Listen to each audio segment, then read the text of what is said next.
Boa noite, Boa noite, seu Marcos. tudo bem? Tudo bem? Tá me ouvindo direitinho? Estou sim, graças a Deus.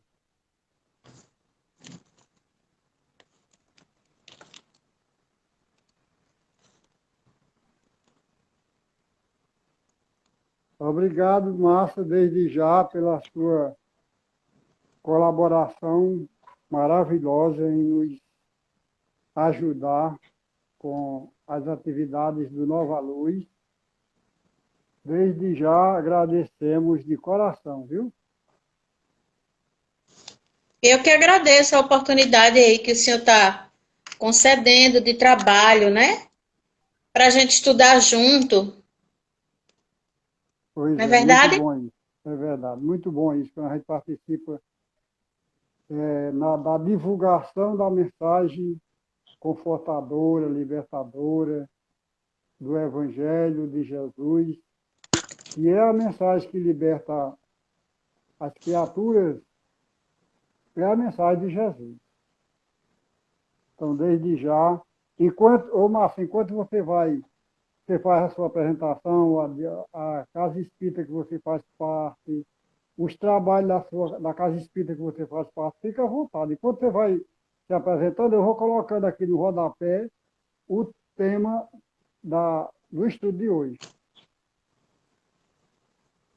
O seu áudio está um pouco baixo, seu Marcos. Tá abaixo, Agora melhorou. melhorou mais, né? Isso é porque o microfone está um Melhorou pouco agora um distante. pouquinho. Pronto, mas deu para entender o que eu falei? O senhor quer que eu me apresente, né? Exatamente. Pode ficar à vontade. Conta com as atividades aí da casa que você faz parte, o nome da casa que você faz parte. Fica à vontade. Enquanto isso, eu vou fixando aqui no rodapé o tema da sua fala de hoje, da sua palestra, viu? Tá certo. Bom, pessoal que está chegando aí, boa noite, Edísio, boa noite, Zélia, boa noite, Cristina, boa noite, Lana, né? E o pessoal que está chegando por aí, que eu estou vendo, boa noite, Rodrigo. Então, eu sou Márcia, né? Algumas pessoas já me conhecem, né? Eu trabalho para o movimento espírita atualmente, nessa época de pandemia.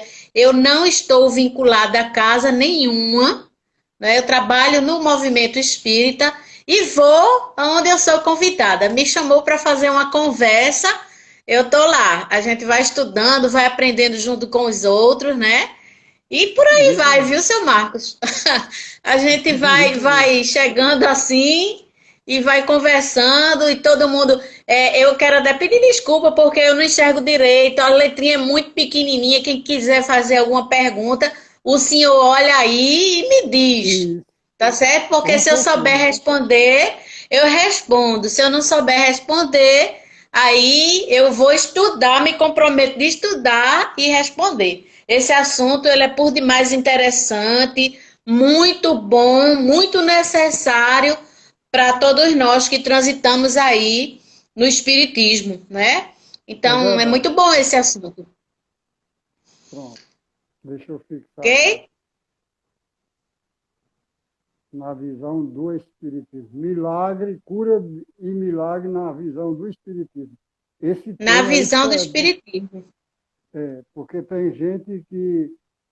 A doutrina espírita, é, com base na ciência, porque a doutrina espírita é uma ciência, com base na ciência, diz que não existe milagre, existem condições, merecimentos, menos esse milagre que as pessoas acham. Assim não Então, vale não, o senhor já está fazendo a palestra. desculpa.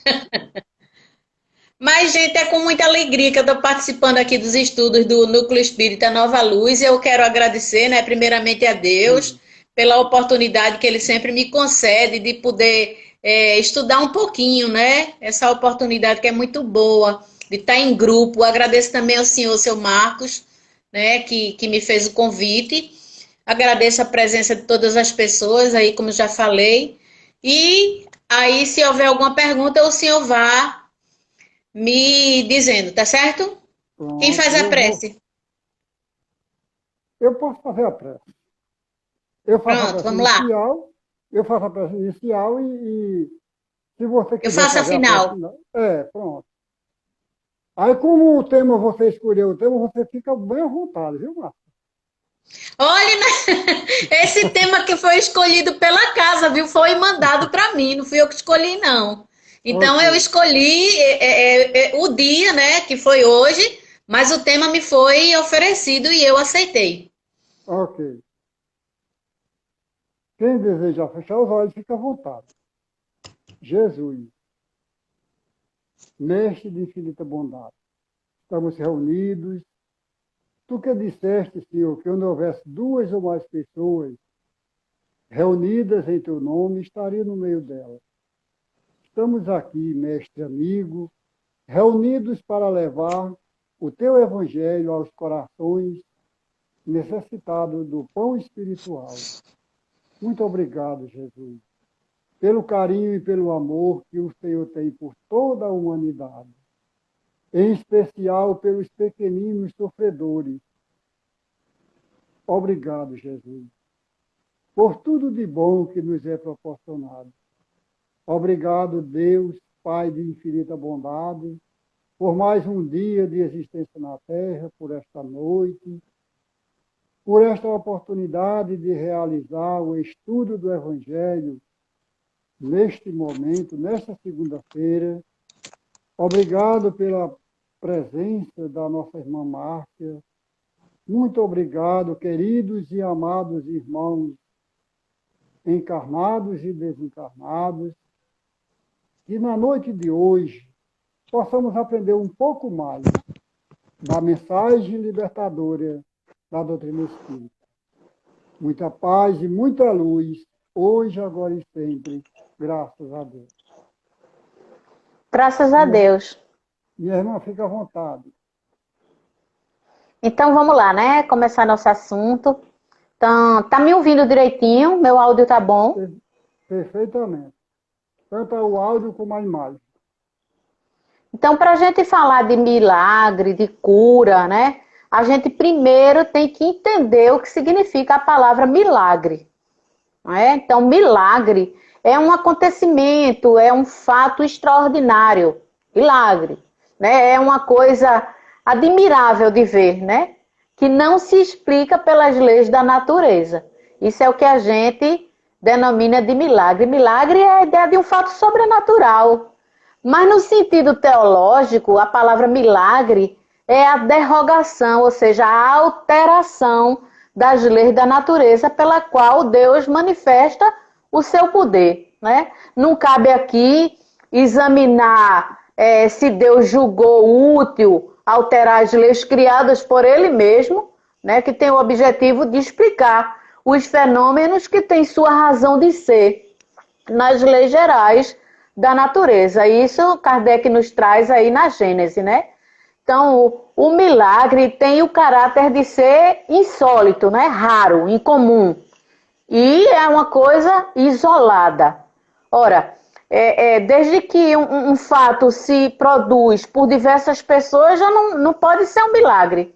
Né? Quando uma pessoa faz uma cura, outra pessoa faz uma cura, outra pessoa exerce uma outra cura, isso aí a gente já pode observar que não existe nada de miraculoso, né? Mas aos olhos dos ignorantes, a ciência faz milagre todo dia. Vamos pensar, como explicar a ressurreição da filha de Jairo? Não é? É uma coisa linda ali que Jesus faz. Como é que a gente explica isso? Como explicar a ressurreição do filho da viúva de Naim? Né? Como explicar a ressurreição de Lázaro? Porque ressurreição é a volta ao mesmo corpo. E a gente sabia já, por estudar, não é, que a ciência nos mostra que é impossível alguém morrer e voltar para o mesmo corpo.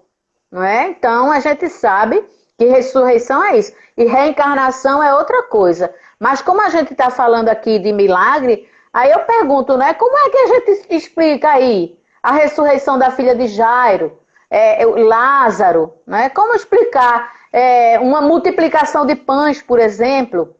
a cura de possessos, a cura do cego de nascença, aqueles 10 leprosos que Jesus curou e que voltou apenas um, né? A cura da mulher hemorroíça, não é? Então, tem várias curas aí citadas na Gênese, e a gente fica pensando como é que explicar isso, né? Como explicar aquela pesca milagrosa, tantos peixes naquele momento, né? Como é que a gente explica isso? As aparições, né? Será que isso tudo é milagre?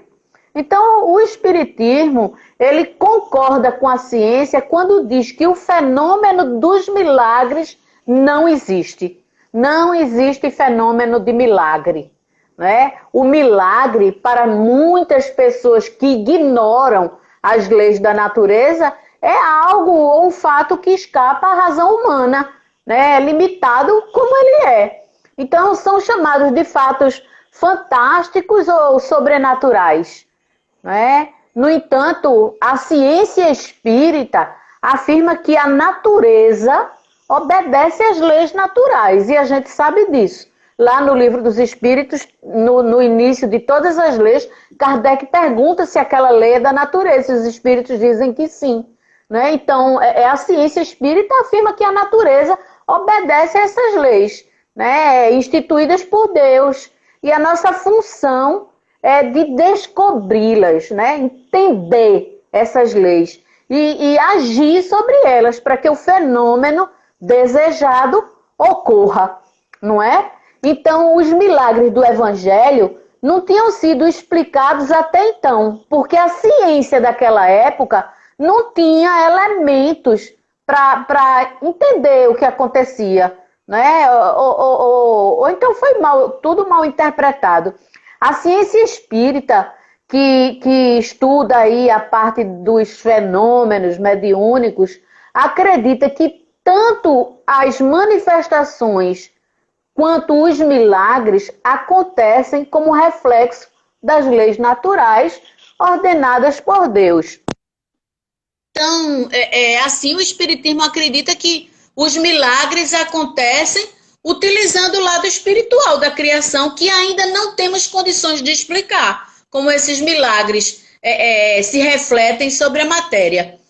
Então, a ciência chegou a essa conclusão porque, além dos nossos 5 sentidos, todos nós temos esses 5 sentidos, também tem o sentido da mediunidade, não é? Se faz uso também da mediunidade, aplicando métodos necessários para a comprovação desses fatos. E Kardec explica isso lá no Livro dos Médiuns. Veja só, sendo Deus perfeito, não é? Nas suas leis, fica difícil para nós, humanos, acreditar que em determinado momento ele se beneficia aí de uns em detrimento de outros. Aí Deus não seria justo, né? Então, uns sofrem, outros não sofrem. Se a gente aceita isso como verdadeiro, então a gente vai concluir que Deus é passível de erro, né? E comete injustiça, e isso não procede. Não é verdade?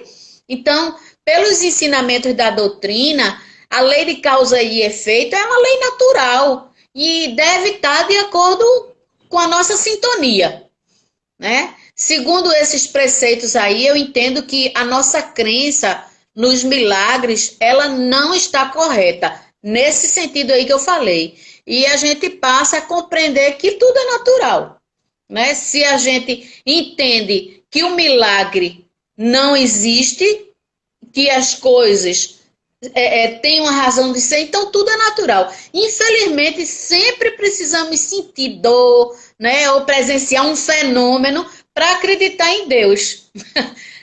Acreditar em nós mesmos e na força do sobrenatural aí do universo. Era por isso que aquele povo primitivo, né, faziam oferendas às divindades. Eles acreditavam naquelas coisas e barganhavam com a espiritualidade alguma coisa. Faziam oferenda, né? Com o passar do tempo, os deuses mitológicos, eles foram criados e, seguindo esse raciocínio aí, retribuíam como sacrifício principalmente de animais.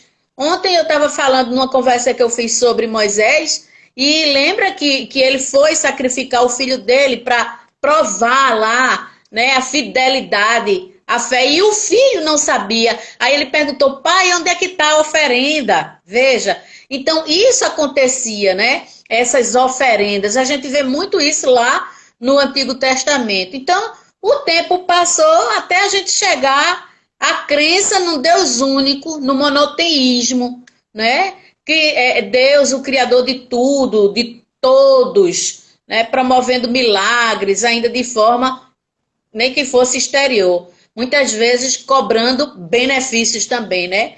O que muitos ainda não entendem é que o maior milagre da vida consiste na nossa evolução, gente. Somente irá acontecer esse milagre quando a gente fizer a nossa transformação moral. Mas e como explicar aí os chamados milagres que todo mundo quer que ocorra, né?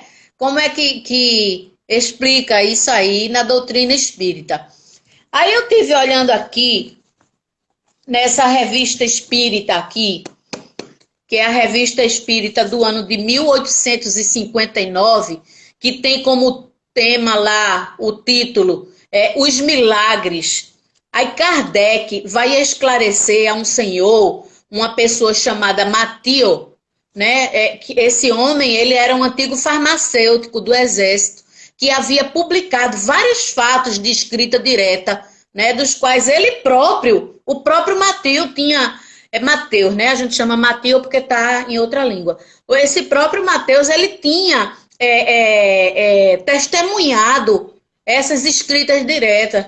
Ele mesmo tinha visto, era testemunha. Aí Kardec vai dizer que apesar de seu Mateus ser um homem de ciência, ele ainda era incrédulo quanto aos fatos mediúnicos. Ele não acreditava, né? Aí Kardec diz que os fatos produzidos pelo Espiritismo revelam leis novas que dão uma chave para a multidão de coisas que parecem sobrenaturais e que, se alguma coisa passar por miraculoso, vai encontrar uma explicação lógica e uma razão de ser no Espiritismo. E diz que é mais um motivo para não apressarmos em negar, apressarmos em negar aquilo que a gente ainda não compreende. E Kardec continua aqui, né, dizendo, o Espiritismo vai dando sentido a essas coisas, vai auxiliando a religião e demonstrando a possibilidade de certos fatos que, por não terem mais o caráter miraculoso, nem por isso são menos extraordinários. E Deus não é menos poderoso por não haver derrogado suas leis. Veja que coisa interessante, né? Aí, como é que a gente vai explicar, por exemplo, nas curas que se realiza, né, o fluido chamado magnético, que é próprio do médium, ele é transmitido para a pessoa que está doente em forma de doação ou de transfusão de energia e atinge lá o perispírito, que é o corpo perispiritual, através do qual o doente, né, é harmonizado pelos seus centros de força, né, que estão em desequilíbrio. Ele vai absorver aquelas energias, aquele fluido, pelos centros de força. Quando a pessoa chega na casa espírita, que vai ao atendimento fraterno, faz lá a sua consulta, aí é passado o tratamento, né? Um tratamento inclui assistir a palestra pública, fazer algum trabalho voluntário, tomar passe. E exatamente nessa parte do tomar passe, onde a gente vai trabalhar um pouquinho, né? Vai conversar um pouquinho, porque o passe é também uma cura, né? Então, as aparições de espíritos, que também é tida como milagre, nada mais são do que as materializações dele. E a gente precisa saber como é que isso funciona. Então, o espírito, ele absorve no passe, né? Absorve o ectoplasma do médium que está doando, né? Um tipo de fluido que ele usa para materializar, se fazer visível, não é? Ali para os espíritos. Por exemplo, o anjo Gabriel, para fazer-se visível no momento da anunciação, quando ele foi falar para Maria, né, que Maria ia ter um filho. Ele usou esse fluido que a gente chama de ectoplasma. Ele usou esse fluido e se materializou para que Maria pudesse vê-lo, né? Mas aí, Márcia, e o que danado é esse ectoplasma, né? O ectoplasma, vamos voltar lá no tempo da escola, lá para trás, quando a gente estudava biologia. Eu dei uma lida aqui, fui rever aqui no meu livrinho, ó, de célula, para falar sobre esse assunto. Então, quando a gente estuda biologia, na parte de citologia, que é o ramo da biologia voltado para o estudo da morfologia, do desenvolvimento das funções da célula e dos componentes celulares, não é? Na composição simples da célula, a gente vai encontrar, quando a gente pergunta assim, o que é célula? E as pessoas dizem, de que é composta a célula? É membrana, citoplasma e núcleo. Que não é só isso, a gente sabe, mas é assim que a gente diz, né? Então, esse citoplasma, que é o espaço que fica entre a membrana citoplasmática e a carioteca, que é a membrana do núcleo, a gente chama esse espaço de citoplasma, não é? Esse citoplasma contém um líquido que quanto mais perto do núcleo, né, lá da carioteca, do núcleo, ele chama de endoplasma. E quanto mais para fora da membrana da carioteca, mais perto da membrana citoplasmática, aí a gente chama de ectoplasma, certo? Então tem o endoplasma e o ectoplasma. Ecto, né? Periferia, para fora. Então, ectoplasma, para a ciência acadêmica, é a parte da célula que fica entre a membrana citoplasmática e a membrana do núcleo, a carioteca, ou a porção periférica, né, do citoplasma. Esse termo aí, ele foi criado por Charles Richer, esse termo ectoplasma. O ectoplasma é uma substância que se acredita seja a força nervosa que tem propriedades químicas semelhantes à do corpo físico, que é de onde ele provém. Quem fabrica o ectoplasma é o nosso corpo. Então, nesse livro aqui, que também é muito interessante, ó, Perispírito, nesse livro ele vem falando muito sobre o ectoplasma. E ele diz que o ectoplasma, ele se apresenta de forma viscosa, não é como se fosse uma coisa viscosa, esbranquiçada, quase transparente, né, com reflexos assim meio leitoso, né? É esvanecente sobre a luz, não é? Ele se desmancha. O ectoplasma é considerado a base de todos os efeitos chamados físicos, os efeitos físicos, porque é através dele que os espíritos podem atuar sobre a matéria. Então, todo efeito físico necessita de ectoplasma, sem exceção. Entretanto, para os espíritos, o ectoplasma é geralmente conhecido como um plasma, né, de origem psíquica, né, que se exuda, que sai, principalmente do médium de efeitos físicos. Trata-se de uma substância muito delicada, que é armazenada entre o perispírito e o corpo físico, numa parte que a gente chama de duplo etérico. Quem fabrica são nossas células, mas ele fica armazenado no duplo etérico, não é? Então, embora seja uma substância disforme, esse ectoplasma ele é dotado de vitalidade forte e serve para alavancar a ação dos espíritos nas curas. Então, Jesus ele era um manipulador mor, né? Ele sabia como fazer essa manipulação desse ectoplasma. E, historicamente, o ectoplasma tem sido identificado como algo que é produzido pelo ser humano, que em determinadas condições pode liberar, como foi o caso de Maria, para a aparição do anjo, né?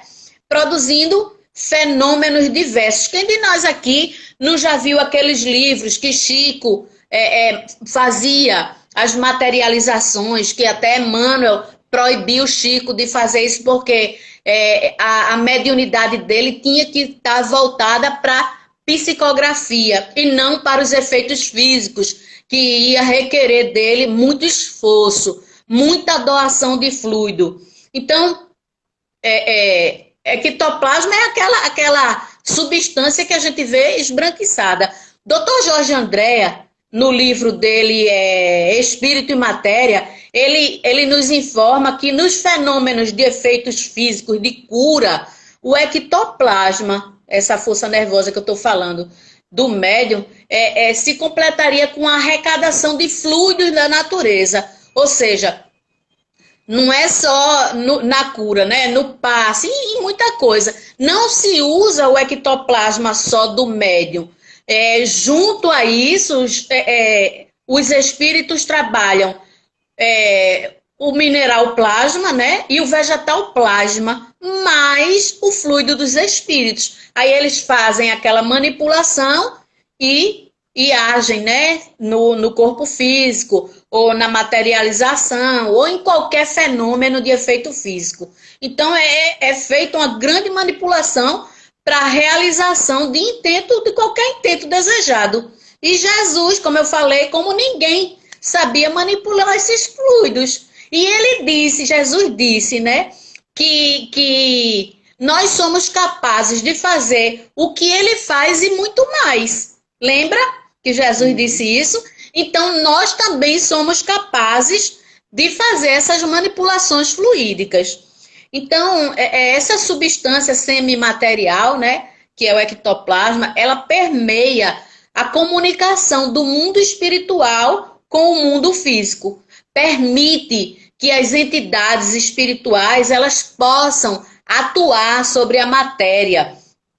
E Charles Risset, ele fala isso, né, também. Então, qual é a aparência dessa substância? É uma pasta, é feita uma pasta, né, flexível, uma geleia viscosa. Lá no capítulo 28 desse livrinho aqui, Nos Domínios da Mediunidade, né, no capítulo 28, intitulado de Efeitos Físicos, Aulus, diz lá, né, informa que o veículo físico expele ectoplasma qual pasta flexível, à maneira de uma geleia viscosa e semilíquida, através de todos os poros e com mais abundância pelo orifício natural, particularmente, né, pela boca, pela narina, pelos ouvidos, pelo tórax e das extremidades dos dedos. Mas o ectoplasma, ele exuda, ele sai do nosso corpo por todos os poros. Né? Porque tem gente que ainda diz assim, não, é só pela boca, é só pelo ouvido. É não, gente. É não. É por todo o corpo, não é? Mas existe um lugar de maior condensação, porque é justamente naquela parte onde ele é manipulado. Aí é mais fácil sair em volume maior pela boca, pelo ouvido, pela ponta dos dedos. E qual é a característica desse fluido? Né? Ele é frio, não é? Ele é úmido, ele é viscoso, né? Semilíquido, ele é de fácil dilatação, de fácil expansão. Ele permite adensamento, permite que se pegue, né? Então, a percepção humana, ele como eu falei, é feito uma teia de aranha, né? Normalmente não tem cheiro, mas aqui nesse livro, Perispírito, Zalmino Zimmermann fez uma experiência e disse que queimou um pouco daquele fluido e sentiu o cheiro de chifre queimado. Como eu nunca vi um chifre queimado, eu não posso dizer como é, mas eu estou repassando o que Zalmino Zimmermann falou, né? E ele também é muito sensível à luz, ele se dilui quando é na presença de alguma luz forte. Então, esse ectoplasma, ele é atributo do nosso corpo físico. Não é possível a formação de ectoplasma sem a presença de um corpo físico. É matéria, não é? Ele é matéria, sujeito à ação da gravidade. Tanto que quando a gente expele o ectoplasma, ele desce, né? É uma massa, ele é energia. Ele ocupa lugar no espaço, ocupa volume, né? Interação física através das reações químicas, ele reage, não é? Com alguns produtos químicos. E ele é composto de carbono, de hidrogênio, nitrogênio, enxofre e oxigênio. Essa é a composição do ectoplasma: carbono, hidrogênio, nitrogênio, enxofre e oxigênio. Né? Foi estudado e foi chegado que existia 120 átomos de carbono, 1.184 de hidrogênio, 218 átomos de nitrogênio, 5 de enxofre e 249 átomos de oxigênio. Essa é a composição do ectoplasma. E de onde ele vem? Né? Como eu já falei, ele tem origem no nosso corpo, portanto, não pode ser produzido por espírito. Gente, espírito não produz ectoplasma. O ectoplasma é força nervosa nossa, do médium. A formação do ectoplasma vai depender do metabolismo do nosso corpo, não é? Da nossa alimentação, da água que a gente bebe e da nossa respiração. Então, a organela na célula que é responsável pela energia no nosso corpo é a mitocôndria, não é? Ela quem fornece a energia, é nela que ocorre o metabolismo da glicose. Quando a gente ingere açúcar, não é? Aí esse açúcar, essa glicose, ela vai se transformar em energia através do ciclo de Krebs, que ocorre dentro da célula, quando vai 3 moléculas de adenosina trifosfato, que é o ATP, volta a 2, não é? Então, a mitocôndria, ela quem vai processar essa energia para a célula, não é? O balanceamento energético celular, ele influi diretamente na qualidade de energia de ligação do corpo ao espírito, não é? Então, esse metabolismo celular, aqui nesse livrinho, ó, Evolução em 2 Mundos, ele diz assim, André Luiz. André Luiz, doutor André Luiz. Nesse livrinho, André Luiz diz assim: por intermédio das mitocôndrias, a mente transmite ao carro físico a que se ajusta todos os seus estados, felizes ou infelizes, equilibrando ou conturbando o ciclo de causa e efeito das forças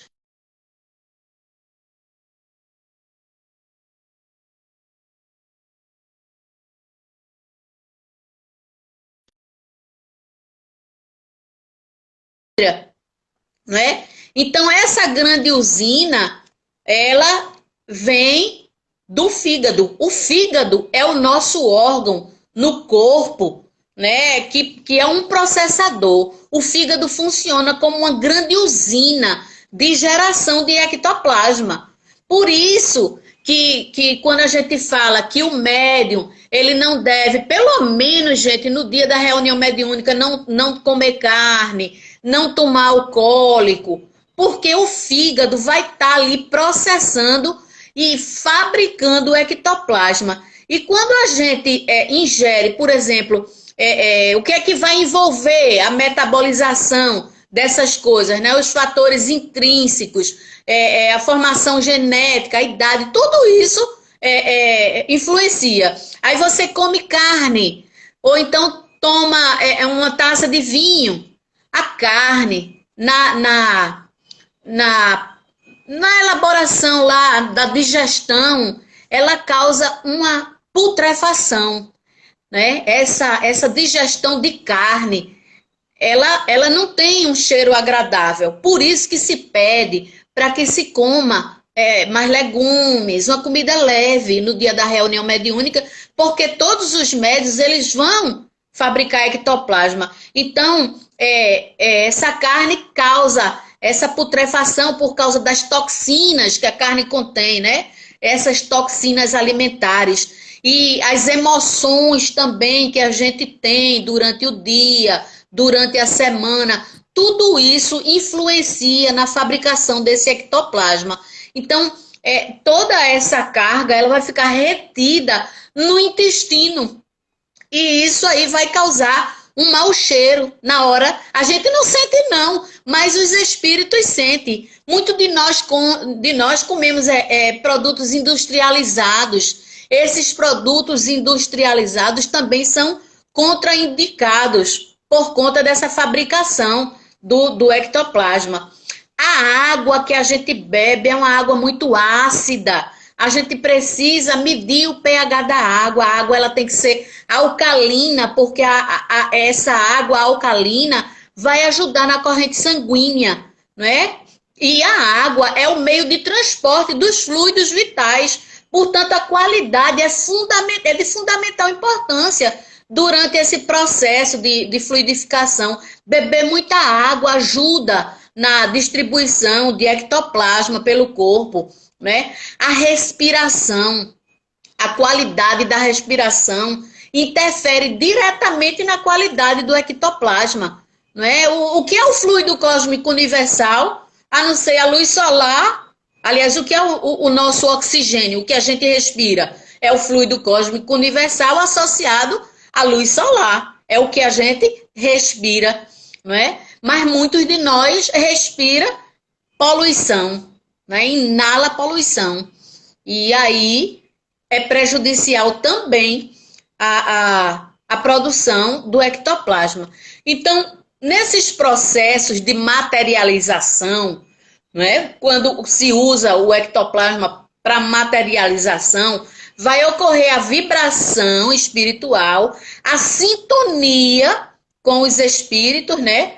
Com a entidade amiga que vai se materializar, a concentração de ectoplasma, a condensação, porque o efeito físico, como diz Kardec aqui nesse livrinho dos médiuns, ele diz que todo efeito físico, ele é feito por espíritos inferiores, mas eles são dirigidos por espíritos superiores. Deixa eu ver se eu acho aqui.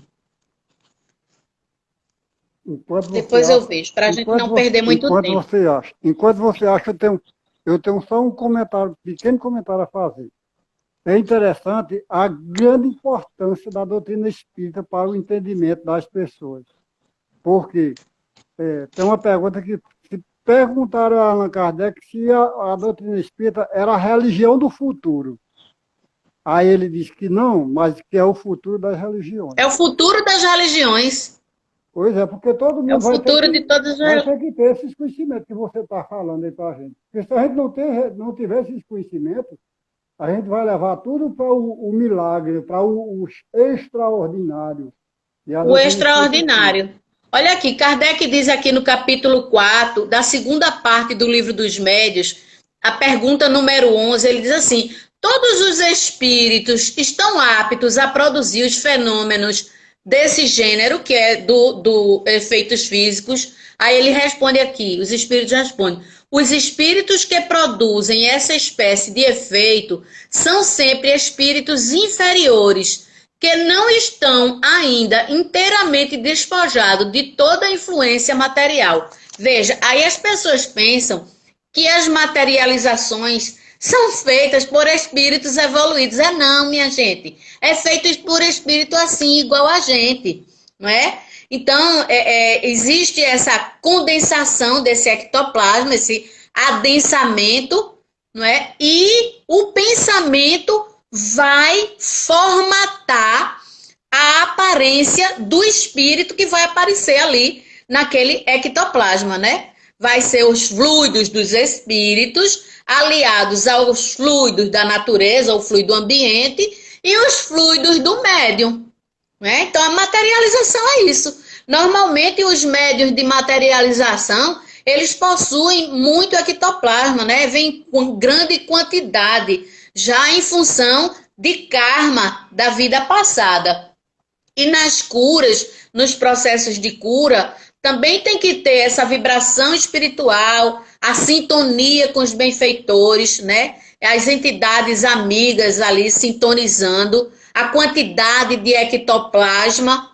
as condições do ambiente, porque essas materializações elas não podem e não devem acontecer em qualquer lugar. O ambiente tem que estar ionizado, né? Antigamente existia muita reunião mediúnica de efeitos físicos, de materializações, mas isso acabou. Isso só foi necessário para que as pessoas passassem a acreditar no espiritismo, né? Então, nesses processos de cura, como muitas vezes é o passe, na doação ali do ectoplasma, da manipulação dos espíritos, o que é que acontece? A substituição de moléculas malsãs por moléculas sãs. Isso é que é a cura, né? É a substituição dessas moléculas.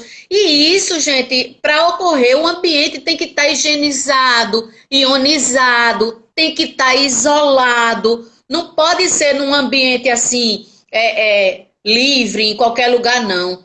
O ectoplasma, nas curas e nos milagres, é uma combinação de fluidos, né? A palavra ectoplasma dá a ideia de que se trata de algo único, mas, na verdade, é um grande conjunto formado pela combinação dos fluidos do espírito com o fluido animalizado do médio e com os fluidos do ambiente. Nessa obra aqui, essa aqui, nos domínios da mediunidade, Aulus explica, ele diz o seguinte: aí temos o material leve e plástico de que necessitamos para materialização. Podemos dividi-lo em 3 elementos essenciais em nossas rápidas noções, a saber, aí ele diz, né, fluido A é representando as forças superiores e sutis da esfera espiritual, fluido B definindo os recursos do médium e dos companheiros que os assistem, fluido C, a constituição de energias tomadas à natureza terrestre. Então, os fluidos espirituais, eles podem ser os mais puros. E os fluidos da natureza podem ser os mais dóceis. No entanto, os fluidos nascidos da atuação dos companheiros encarnados, o nosso fluido, é muito notadamente capaz de estragar o mais nobre projeto. Veja, o fluido ectoplasma elaborado pelo médium, ele pode estragar uma materialização ou qualquer manipulação feita, né, pelos espíritos. Então é necessário, lá no Missionários da Luz, André Luiz diz que os companheiros, aliás, André Luiz não, é Alexandre que diz, né, se os companheiros terrenos violentarem o mensageiro, né, a pessoa que está naquele momento concentrada em estar fazendo a doação do ectoplasma, né, se ele for, naquele momento de doação, se ele for repentinamente tocado, né, aquela parte vai se esfacelar. E o médium vai sofrer consequências funestas e imprevisíveis. Veja o que Alexandre diz no livro Missionários da Luz. Né? É perigoso. Então, é perigoso. Por isso que precisa de um isolamento. Então, pela identidade de sua natureza, esse fluido condensado no perispírito pode fornecer princípios reparadores do corpo ao corpo, né? A cura se opera, como eu falei, mediante a substituição de uma molécula malsã, uma molécula doente, por uma molécula sã, uma molécula boa, né? E muitos de nós ainda ficam em dúvida na questão desse ectoplasma. Como é que eu posso ir para uma casa espírita e tá lá na palestra pública e conter no meu tratamento? Eu tenho que assistir. Gente, a palestra pública é o maior trabalho da casa espírita. Não é a reunião mediúnica, não. É a palestra pública. É lá na palestra pública que os espíritos recolhem o ectoplasma das pessoas que estão ali. E eles fazem verdadeiras curas, né? Verdadeiros milagres na reunião pública. Né? Tem aquela vibração espiritual, o realinhamento sintônico, não é? As pessoas doando ectoplasma. A gente não sente, não. Tem pessoas que doam que não sentem. Às vezes, a gente está sentado lá na cadeirinha e sente o olho meio pegajoso. Isso é o ectoplasma que está saindo, mas a gente não vê. Aí, pelo fato de muitos de nós não ver, aí não acredita. Mas acontece, né? Então, as pessoas estão doando, os espíritos recolhem aquele ectoplasma, né? E faz ali a manipulação e redistribui para os mais necessitados, né? Eles promovem a cura, o alívio. Quantos de nós entra, vai passando, eu vou entrar, vou assistir aqui essa palestra, tô com uma dor horrível de cabeça, aí entra no centro espírita, assiste a palestra e sai de lá bem. O que foi isso? Foi só assistir a palestra? Não, gente. São os espíritos manipulando lá o ectoplasma, fazendo o passe, né? A função do ectoplasma durante o passe é a permissividade da ação das entidades espirituais sobre a matéria, desde que esse ectoplasma disponível seja de boa condição, né? Como tem várias pessoas, eles vão selecionar quem ali se alimentou melhor, quem é que está com o ectoplasma mais puro, para eles elaborarem, não é, as suas curas, os seus feitos, não é? Como um fluido, o ectoplasma ele não é bom e nem é ruim. É uma energia que tem o potencial que pode ser utilizado para propósito nobre ou não, né? Depende aí do padrão vibratório de quem o retém. Porque o ectoplasma é uma energia neutra, né, Márcia? É uma energia neutra, não é? Ele pode ser usado tanto para o lado bom quanto para o lado ruim, entendeu? Vai do padrão vibratório de quem o retém, de quem está com ele. Como é que eu me alimento? Eu vou formar aquele ectoplasma, mas o destino dele vai de acordo com a minha moralidade, com os meus desejos, os meus pensamentos bons ou ruins. É quem vai dar essa força aí, né? Então, ele é armazenado no duplo etérico, no corpo vital, né? E ele é usado, gente, olha só, o ectoplasma, ele só é usado nos efeitos físicos, nas materializações, nas transfigurações, na levitação, no transporte, na bilocação, né, na voz direta, como foi o caso de Mateus, lá na frente, que Kardec falou com ele, lá da Revista Espírita, na tipitologia, na sematologia, tudo isso usa o ectoplasma. Então, situação diferente ocorreu por exemplo, na primeira aparição de Jesus, na condição de espírito. Ele apareceu primeiro para quem? Não foi para Maria Madalena? Né? Naquele exato momento, Maria Madalena estava vendo por um processo mediúnico que chama dupla vista, né? E provavelmente foi por isso que ele lhe disse, não me toque, não estou pronto. Lembra que Jesus disse isso para Maria? Não me toque que eu ainda não estou pronto. Ou seja, foi uma aparição, né, que ele realizou ali, provavelmente usando o ectoplasma dela.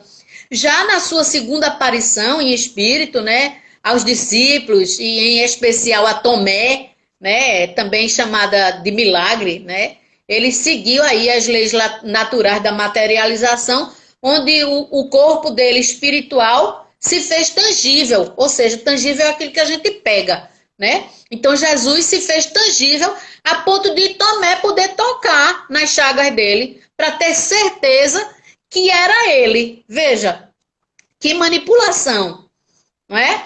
Então, dentre essas manifestações aí do perispírito, todas como sobrenatural e até um pouco inexplicável. Como é que a gente vai explicar isso, né?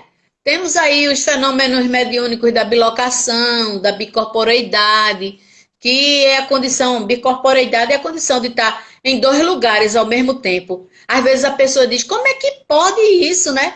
Como aconteceu lá com Santo Antônio de Pádua. Ele estava proferindo lá um culto religioso e, ao mesmo tempo, seu corpo espiritual se materializava em outro local, no julgamento do seu pai, para ajudar a inocentar o pai. Aí ele se materializou em outro local. Então, essa situação, naquele momento, não tinha nenhuma explicação. Como era que ia se explicar isso aí? Né? Hoje é muito bem esclarecida a doutrina dos espíritos, vem mostrando que existe por detrás de tudo isso as coisas da natureza, né? Na verdade, esses fenômenos aí espirituais revelam a existência, a sobrevivência.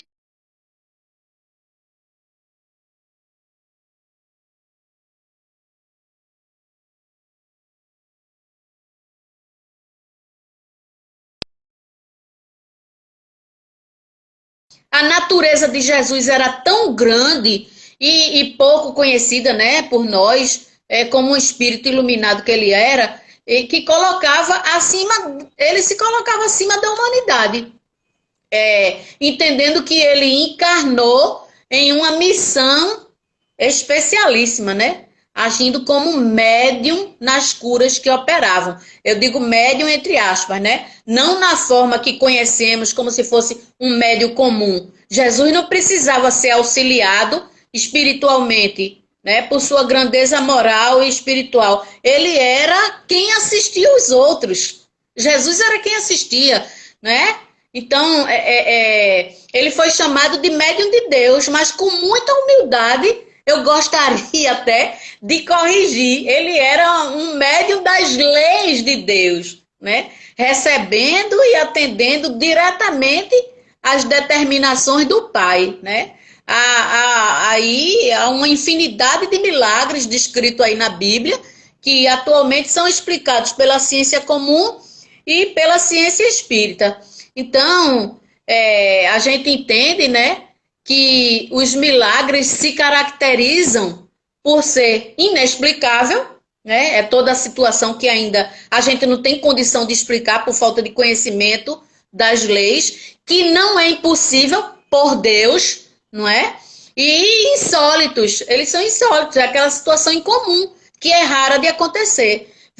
Aí vem o Espiritismo e realiza aquilo que a ciência fala, né? O Espiritismo veio revelar novas leis e explicar os fenômenos que derivam dessas leis que Jesus nos mostrou que seria possível quando nos disse: podereis fazer o que eu faço e muito mais. Então, essa é a explicação que o Espiritismo traz para os milagres. Os milagres, eles não existem, não é? O que existe é a nossa falta de conhecimento acerca das leis da natureza. Então, gente, é necessário que a gente se debruce nos livros, procure conhecer. Esse livro daqui também, ele fala de ectoplasmia, olha. Esse livro é Teoria da Mediunidade, de Zalmino Zimmermann também. É perfeito, ele tem muita coisa falando sobre o ectoplasma, sobre os milagres, os feitos de Jesus, que a gente precisa aprender para a gente não se perder nos equívocos, não é? Que nos é apresentado como, aconteceu um milagre, não é? Até aquela própria passagem de Moisés mesmo, que diz assim, o mar vermelho abriu. Aquilo é um fenômeno da natureza. Quando Jesus cura aquele cego de nascença, né, que ele cospe na mão e mistura com areia, ele não precisava nada daquilo. Aquilo lá, aquela mistura, foi para dar tempo da manipulação fluídica, porque aí envolve o sistema óptico, né, o sistema nervoso, e as coisas não funcionam assim no estalo de dedo, não. Para Jesus é assim, mas para nós é necessário muita moralidade, muito conhecimento, muito estudo acerca das leis da natureza. E a gente está num planeta de prova e expiação porque a gente se afastou dessas leis. Por isso a gente sofre. Mas a gente já despertou, né, Marcos? E vamos adiante com os estudos, vamos se debruçar aí nos livros para aprender e poder fazer melhor, né? Agora, quando a gente voltar, e voltar a trabalhar nas casas espíritas, a gente poder trabalhar de forma mais consciente, entendendo que nós somos responsáveis por aquele passe que a gente dá, por aquelas palavras que saem da nossa boca, por tudo aquilo que a gente faz que afeta o outro. Porque Jesus pediu que nos amássemos uns aos outros. E nos amar também faz parte a cura, né? A nossa parte no que se intitula assim, entre aspas, de milagre que não existe. Então, tá dado o recado aí, Marcos. Deixa eu passar para você explicar aqui a nossa irmã Elizabeth. Ela diz assim, gostaria de saber se é por isso. Primeiro ela faz um comentário, eu tenho afinidade com cirurgia espiritual. Aí ela diz, gostaria de saber se é por isso que quando eu estou orando pela cura de alguém, tenho muito bom.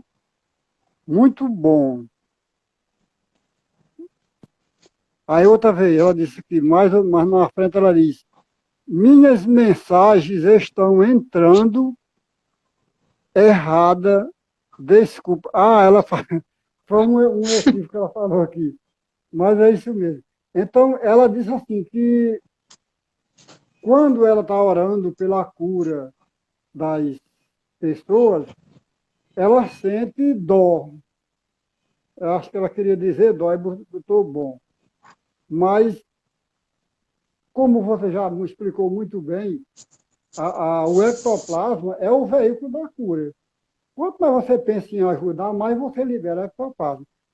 E eu aproveito esse momento agora, Márcia, para contar para você um exemplo do que aconteceu comigo, aplicando o passe, e um irmão. Eu aplicando o passe no irmão, e ele começou assim a dizer, tão bonitinho, é São João ou é São Pedro? Comigo.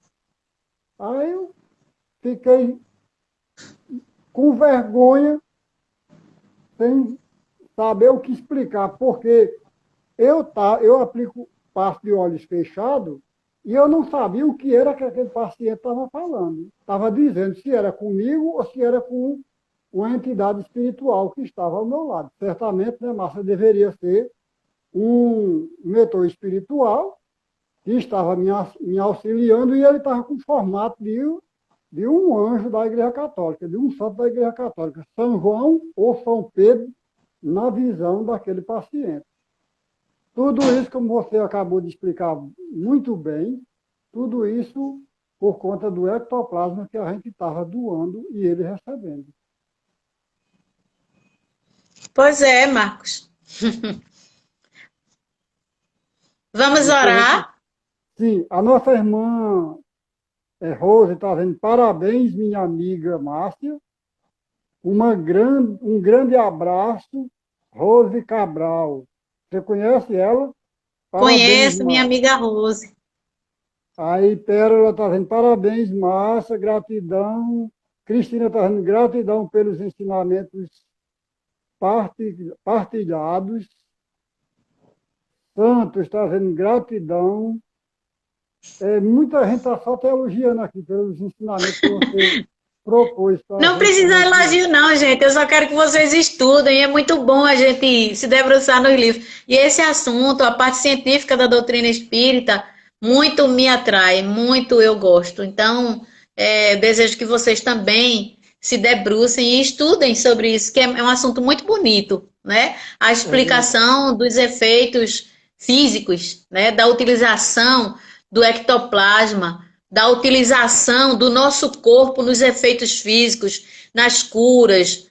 Quem de nós, a gente ainda nem sabe, né? Às vezes a gente, como a nossa irmã falou aí, né? Eu tô orando, pedindo pelo outro. Quem sabe a gente não está ajudando, né? Então, vamos orar, vamos continuar orando. O momento do nosso planeta é de muita necessidade, né? Eu até queria pedir a todos hoje, em especial, para orar pelo Lázaro, né? Que foi morto no dia de hoje. Que Deus Muito tenha bem. misericórdia desse espírito, né? Que muito fugiu das leis da natureza, das normas, das coisas. Então, que a gente possa orar por ele, porque ele é nosso irmão. Isso, Apesar de muito tudo, bem. ele é nosso irmão. É uma pessoa que está em caminho junto conosco. Então, que Muito Deus bem. possa, através dos bons espíritos, acolhê-lo, recebê-lo e que ele desperte, como qualquer um de nós aqui, né, já despertou para o mundo melhor, não é? Para Sim. Jesus.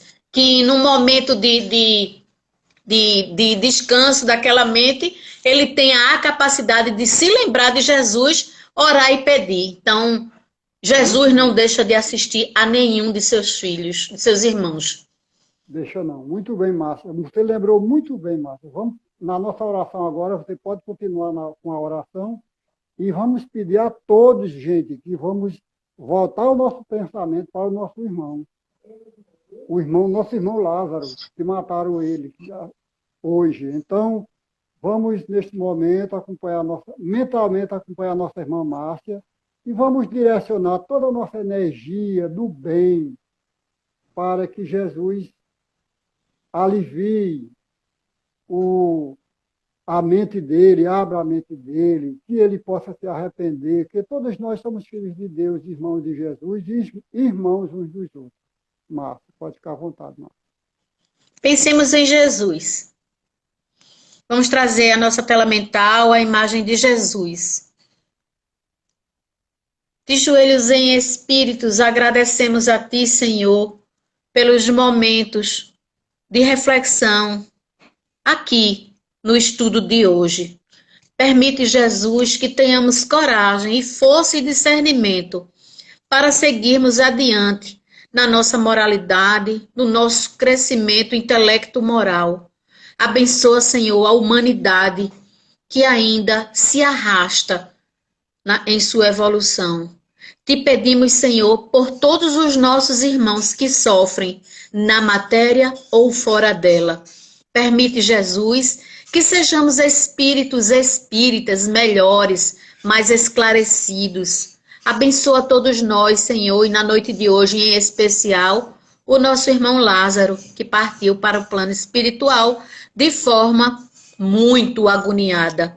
Permite que os bons espíritos o auxiliem, bem como a todos que estão partindo, voltando à pátria espiritual, seja por meio de Covid, por meio da fome, por meio de todas as formas de se voltar para casa.